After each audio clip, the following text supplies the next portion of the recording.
We're going to continue our lesson with circles. This lesson will show you how to graph a circle when you're given equations. This first example here, which you'll find on your notes if you have it, is an equation written in standard form. It might be helpful for you to see this equation in standard form if you rewrite the x squared as quantity x minus 0 squared. It's that hidden 0 there that will help you identify the center of the circle a little bit easier. When you rewrite the equation like this, it's easier for you to see then that the center of the circle has an x value of 0 and a y value of positive 3. Your r squared in your equation is equal to 9, therefore your radius will be equal to 3. So as we graph our circle, we're going to graph the center first at 0, 3. Then from that center point, you will make a point 3 units straight up from the center, 3 units straight down, 3 units straight to the right, and 3 units straight to the left to get 4 points on your circle that you're going to connect as a smooth circle. Remember that all the coordinates on this point are actually representing solutions to your original equation. We're going to move ahead to example 3. We'll come back to example 2 in a moment. This equation is an equation of a conic section. It is in general form. Notice that the a value, the number in front of x squared, and the c value, the number in front of y squared, are both 1. Therefore, our equation is a circle. Remember, a equals c gives us a circle.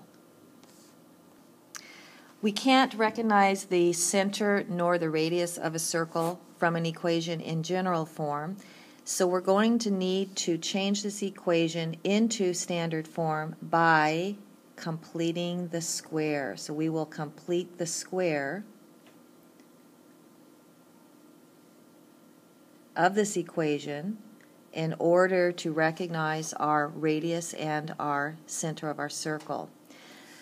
You will need to complete the square for the x values because they have an x squared and an x in the equation. You will also need to be completing the square for the y values because there is y squareds and y's in the equation. So let's go ahead and get started on this. When you do this, perform this operation, I want you to rewrite the equation first. Let's collect the x's together. So x squared minus 4x.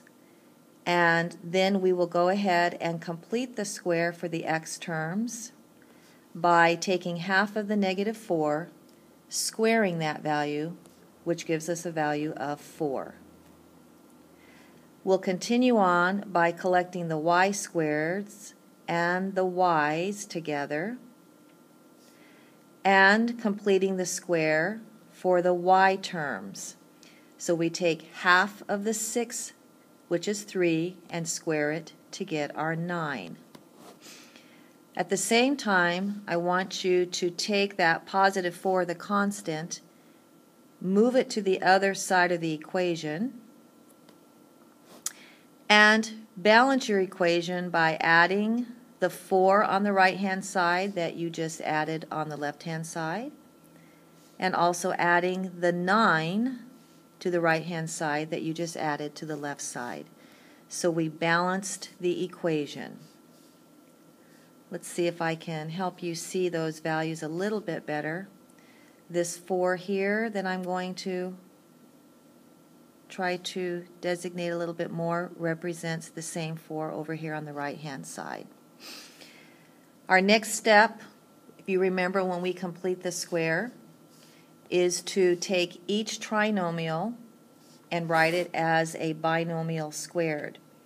So our first trinomial factors into x minus 2 times x minus 2, or another way to say it is x minus 2 squared.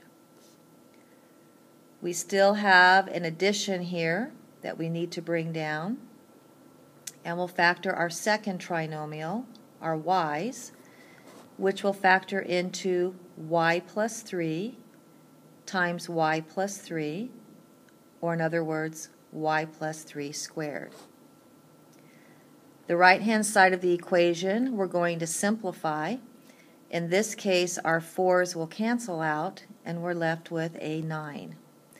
And we now have our equation in standard form. By completing the square of our general equation, we took it to standard form, and we can now recognize that the center is going to be positive 2,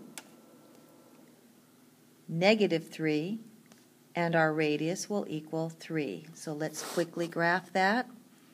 Center at positive 2, negative 3.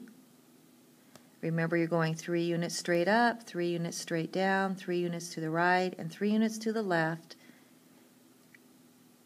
Connect all those in a nice smooth circle, and you have now graphed the equation that was originally given to you in standard form. This example number 2 is an equation that's not in standard form, and it's not exactly in general form because it's not set equal to 0 yet, but we're going to need to manipulate this equation to put it in standard form, recognizing that there's x squareds and x terms, so those will need to be manipulated so we can complete the square. And the y squared does not have y's in this equation, so we do not need to complete the square for the y's. I'm going to get you started on this and see if you can continue on your own and finish this problem up. So the first thing you're going to want to do, as we did in our last example, is collect your x terms on the same side of the equation. So that makes x squared minus 14x. And you will need to complete the square for the x's, again because you see x squareds and x's in your equation. Continue by collecting all your y's. In this case, we only have a y squared. Since there are no y values with the y squareds, you do not need to complete the square. And as we did in our last example, we will make sure our constant is on the right-hand side of the equation. And we'll need to keep the equation balanced by putting the same number in the square on the right-hand side that we choose to put on the left-hand side.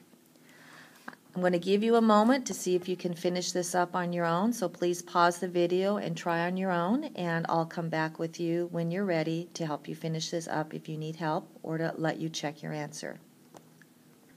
Okay, so let's see if you got the correct answer. First of all, I'm going to remind you that 49 is the number that needs to be added to complete the square for the x's.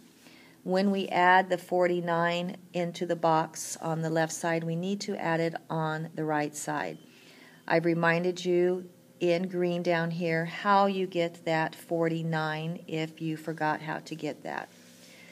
Now, continuing on, as we factor the trinomial with the x's, we get x minus 7 times x minus 7, or x minus 7 squared, plus our y squared, equals, when we simplify the right-hand side, we get a 25. So by completing the square, we were able to rewrite our equation into standard form. The center will be 7, 0, and our radius will be the square root of 25, which is 5. So we go ahead and let's graph that quickly.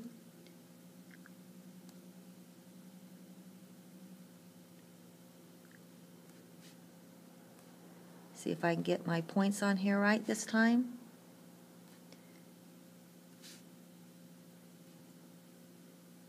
So we now have our circle that represents all of the coordinates that will make our original equation true.